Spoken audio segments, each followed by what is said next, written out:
बाबा पशुपतिनाथ की एक प्यारी सी कहानी। हिमालय की गोद में बसा नेपाल का काठमांडू घाटी क्षेत्र हमेशा से दिव्यता, शांति और श्रद्धा का केंद्र रहा है। वहीं बागमती नदी के तट पर स्थित भगवान शिव का विश्व प्रसिद्ध मंदिर पशुपतिनाथ कहते हैं। यहाँ आने वाला कोई भी भक्त खाली हाथ नहीं लौटता। यहीं से शुरू होती है हमारी कहानी। एक छोटी सी झोपड़ी, बड़ा सा विश्वास।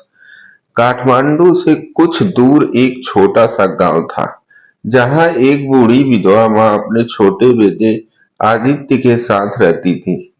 पिता का देहांत पहले ही हो चुका था। खेत थोड़ा था, फसल कम होती थी, पर माँ बेटे के पास विश्वास बहुत बड़ा था। माँ हर रोज आदित्य को समझाती, बेटा, दुनिया में सब कुछ भगवान के हाथ में है। पशुपति नाथ दयालु हैं, बस उनकी शरण में रहो। आदित्य भोला भाला था, माँ की हर बात मानता था। उसके मन में एक ही सपना था, कभी वह पशुपति नाथ के मंदिर जाकर बाबा का अभिषेक करे। पर गरीबी इतनी कि यात्रा का खर्च दूर, रोज का भोजन तक मुश्किल से मिलता था। मन में पहला बुलावा। एक दिन गांव में एक बूढ़ा संत आया। उसने मंदिर का प्रसाद और भस्म बाटी और बोला, जो प्रेम से बुलाए पशुपतिनाथ स्वयं उसके पास आते हैं। यह सुनकर आदित्य की आंखें चमक उठी। उसी रात उसने सपने में देखा, चंद्र प्रकाश जैसा उजाला और उसी के बीच एक दिव्य आकृति, नीलकंठ त्रिनेत्र, जटा में गंगा, गले में सर्प। वह और कोई नहीं, स्वयं महादेव थे। महादेव ने मुस्कुराकर कहा, आदित्य, भक्त का बुलावा व्यर्थ नहीं जाता। तू आ, मैं तेरी राह देख रहा हूँ। सुबह उठते ही उसने माँ को बताया। माँ ने आशीर्वाद दिया, जा बेटा, बाबा तुझे अवश्य स्वीकारेंगे। मैं यहीं से प्रार्थना करूंगी। कठिन यात्रा, अटूट भक्ति।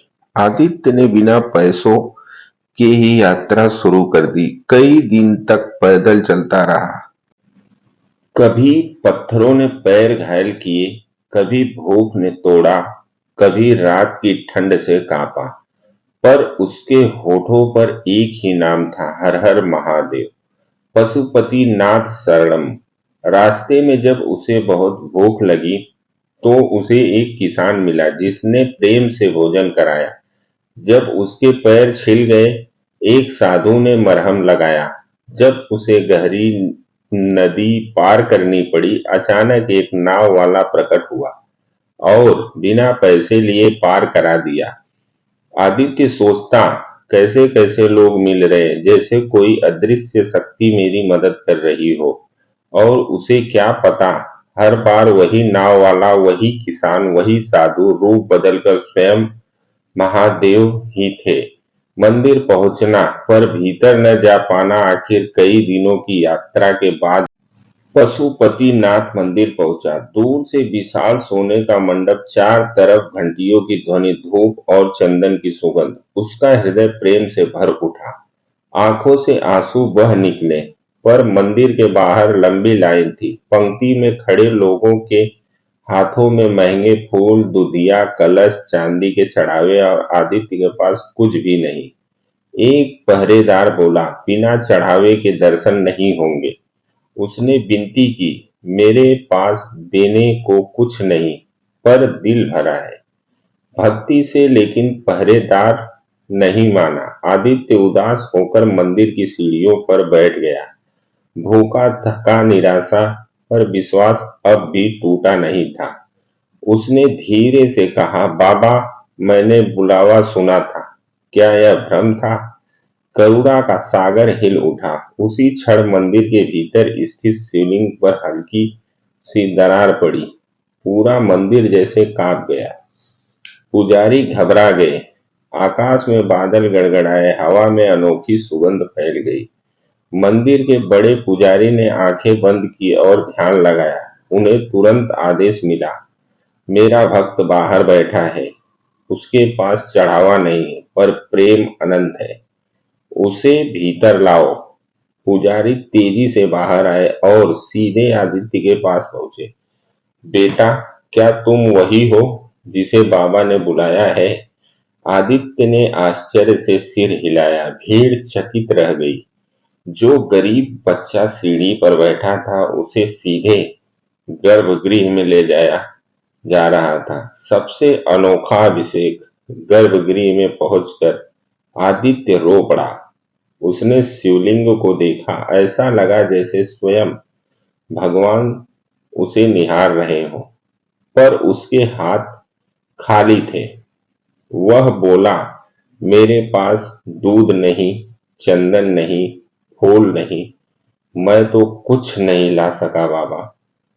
तभी उसके आंसू शिवलिंग पर गिरे और चमत्कार हुआ।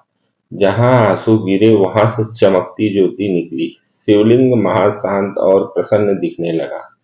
मंदिर में दिव्य प्रकाश फैल गया। आकाशवाणी हुई, भक्ति फूलों से नहीं दिल से मापी जाती है। जिसने प्रेम दिया उसने मुझे सब कुछ दिया। सभी पुजारी दंग रह गए। अमीर भक्तों के महंगे चढ़ावे फीके पड़ गए। आदित्य ने श्रद्धा से माथा टेका। तभी उसके सामने वही दिव्य रूप प्रकट हुआ। त्रिनेत्र, गंगा, चंद्र, नाग, डमरू। आदित्य, तूने मुझे बुलाया और मैं कैसे ना आता। तेरे आंसू ही मेरा गंगा जल है। तेरी भक्ति ही मेरा चंदन है। तेरी सच्चाई ही मेरी पूजा है। महादेव ने उसके सिर पर हाथ रखा। अब चिंता छोड़। आगे का जीवन सुख, सम्मान और समृद्धि से भरा रहेगा। और पल भर में अदृश्य हो गए। जीवन का परिवर्तन। उस दिन के बाद आदित्य के जीवन में अद्भुत परिवर्तन आया। जब वह घर लौटा तो देखा खेतों में फिर से हरियाली है, माँ स्वस्थ है, गांव वालों के मन में उसके प्रति सम्मान है। धीरे धीरे उसकी गरीबी दूर हो गई, घर समृद्ध हुआ, पर उसका हृदय पहले जैसा ही विनम्र रहा। वह हर वर्ष पशुपतिनाथ के दर्शन करता और लोगों से सिर्फ यही कहता, बाबा को चढ़ावा नहीं, सच्चा दिल चाहिए। वह दूर नहीं, बस विश्वास चाहिए। कहानी का संदेश। यह कहानी हमें सिखाती है, भगवान को दिखावा नहीं, सच्ची भावना चाहिए। प्रेम, विश्वास और भक्ति सबसे बड़ा चढ़ावा है। जो दिल से पुकारता है भगवान अवश्य सुनते हैं। कठिनाइयां केवल परीक्षा होती हैं, मंजिल निश्चित होती है।